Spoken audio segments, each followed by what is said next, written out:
আসসালামু আলাইকুম ওয়া রাহমাতুল্লাহি ওয়া বারাকাতুহু। প্রিয় দর্শক মণ্ডলী, আজকে আলোচনা করব রমজান মাসে প্রথম 10 দিনের আমল।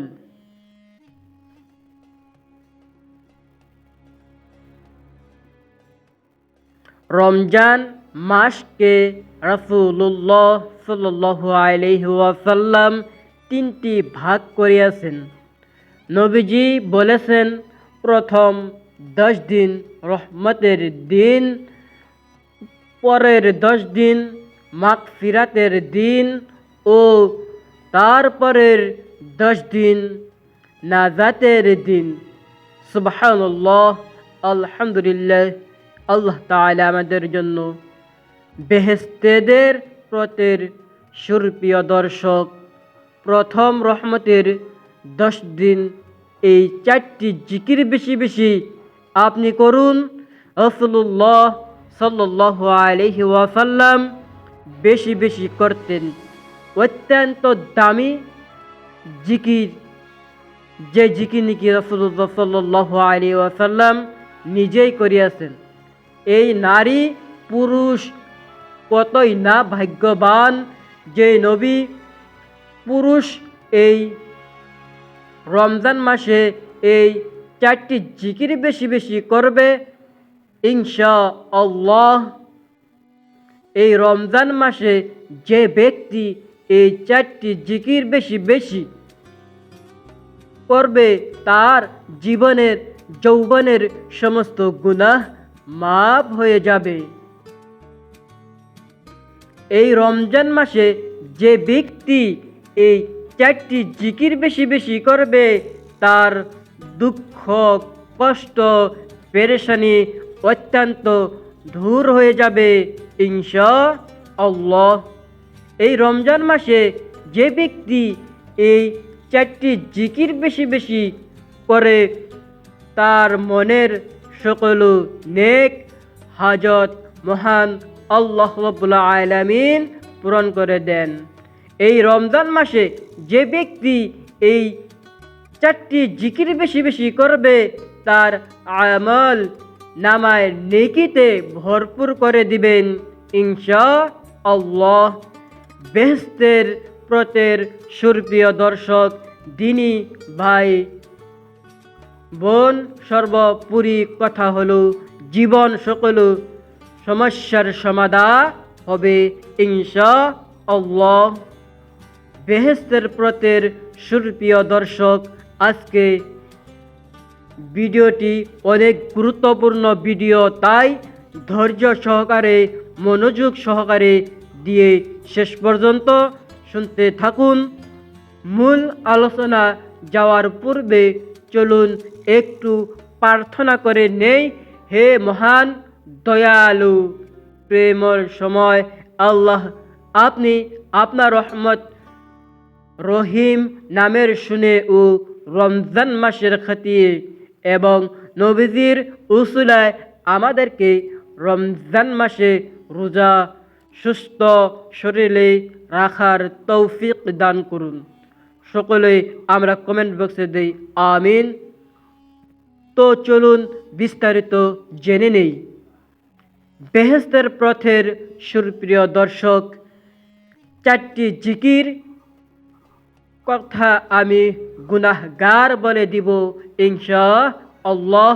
তার পূর্বে রমজান সম্পর্কে সংক্ষিপ্ত আলোচনা করি। পবিত্র রমজানের 30টি দিন রোজা রাখেন মুসলমানরা। রোজার দিনে সুবে সাদিক থেকে সূর্য অস্ত পর্যন্ত পানাহার থেকে বিরত থাকেন। এছাড়া যে কোনো ধরনের অশ্লীলতা থেকে বিরত থাকেন। ভোর রাতে চেহারি খেয়ে শুরু হয় রমজান, রোজার শেষে হয় সন্ধ্যা ইফতারের মাধ্যমে। পুরো দিন আল্লাহ তাআলার সন্তুষ্টির জন্য পানাহার এবং অন্যান্য স্বাভাবিক কাজ থেকে বিরত থাকেন মুসলমানরা, আল্লাহ তাআলা বান্দাদের এই আমলের প্রতিদান নিজ হাতে দিবেন। রোজাদারের ফজিলত সম্পর্কিত 7টি হাদিস তুলে ধরা হলো এখানে। রোজাদারের মুখের দুর্গন্ধ আল্লাহ তাআলার কাছে মুগনা ভিড় সুগন্ধ অপেক্ষার বেশি উচ্চকৃত। বুখারী শরীফের হাদিস। ইফতারের আনন্দ। হযরত আবু হুরায়রা রাদিয়াল্লাহু তাআলা আনহু থেকে বর্ণিত হাদিসে নবী করিম সাল্লাল্লাহু আলাইহি ওয়াসাল্লাম বলেছেন, রোজাদারের জন্য একটি আনন্দ হচ্ছে যখন সে ইফতার করে, আরেকটি হচ্ছে যখন সে প্রভুর সঙ্গে সাক্ষাৎ করবে। তিরমিজি শরীফের হাদিস। রমজানের নামাজ জাহান্নাম থেকে মুক্তি। হযরত জাবের রাদিয়াল্লাহু তাআলা আনহু থেকে বর্ণিত হাদিসে নবী করিম সাল্লাল্লাহু আলাইহি ওয়াসাল্লাম বলেছেন, প্রতিটি ইফতারের সময়েই রমজানের প্রতি রাতে লোকদের জাহান্নাম থেকে মুক্তি দেওয়া হয়। রোজাদারকে ইফতার করানোর সওয়াব অনেক বড় নেক কাজ। রাসূলুল্লাহ সাল্লাল্লাহু আলাইহি ওয়াসাল্লাম বলেছেন, যে ব্যক্তি কোনো রোজাদারকে ইফতার করাবে তার জন্য রোজাদারের সমান প্রতিদান দেওয়া হবে এবং রোজাদারের প্রতিদান থেকে কোনো প্রতিদান কমানো হবে না। তিরমিজি শরীফের হাদিস। খেজুর দিয়ে ইফতার করার সুন্নত। যে কোনো খাবারে ইফতার থাকতে পারে, তবে খেজুর দিয়ে ইফতার করা সুন্নত। হযরতে আনাস রাদিয়াল্লাহু তাআলা আনহু বলেন, নবী করিম সাল্লাল্লাহু আলাইহি ওয়াসাল্লাম নামাজের পূর্বে তাজা পাকা খেজুর দিয়ে ইফতার করতেন। সুবহানাল্লাহ, সুবহানাল্লাহ। আল্লাহ। তাজা খেজুর না থাকলে যে কোনো খেজুর দিয়ে, আর তাও যদি না থাকতো তাহলে কয়েক ঢুক পানি পান করে নিতেন।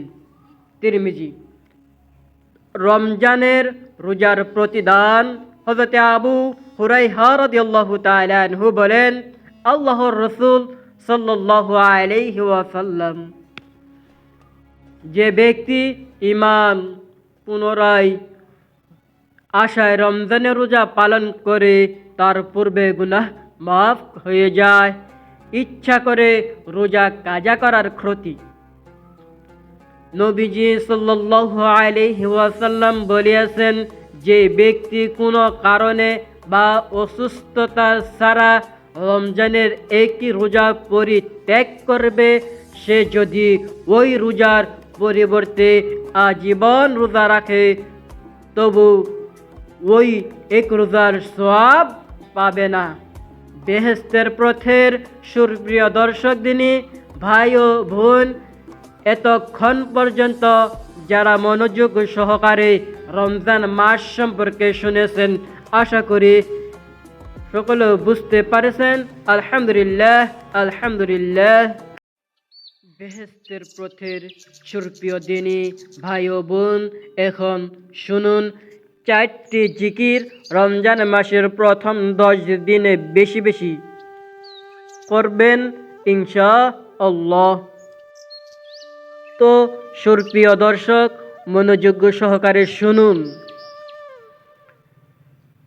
যেই 4টি জিকির সম্পর্কে বলেছেন নবীজি, প্রিয় সাহাবী আবু হুরায়রা রাদিয়াল্লাহু তাআলা আনহু। নবীজির প্রিয় সাহাবী বলেন, সর্বপ্রথম নাম্বার 1 জিকিরটি হলো সুবহানাল্লাহ, সুবহানাল্লাহ, ওয়ালহামদুলিল্লাহ, ওয়ালহামদুলিল্লাহ, ওয়ালা ইলাহা ইল্লাল্লাহু, ইল্লাল্লাহু, আল্লাহু আকবার, আল্লাহু আকবার, লা হাওলা লা হাওলা ওয়ালা কুওয়াতা ওয়ালা কুওয়াতা ইল্লা বিল্লাহিল আলিয়্যিল আযীম। আল্লাহ তাআলা বলেন, আমার কোনো বান্দা যদি একবার সুবহানাল্লাহ আওয়াজ দেয়, আমি আল্লাহ তাআলা আসমান ও জমিনের মধ্যবর্তী জায়গাগুলো নেকির দ্বারা পরিপূর্ণ করে দেই। সকল ফাঁকা জায়গাগুলোকে নেকির দ্বারা পরিপূর্ণ করে দেয়। প্রিয় দর্শক মণ্ডলী, ভিডিওটি দেখে যদি উপকার হয় তাহলে লাইক দিবেন। আজকের এইখানে শেষ করছি। আসসালামু আলাইকুম ওয়া রাহমাতুল্লাহি ওয়া বারাকাতুহু।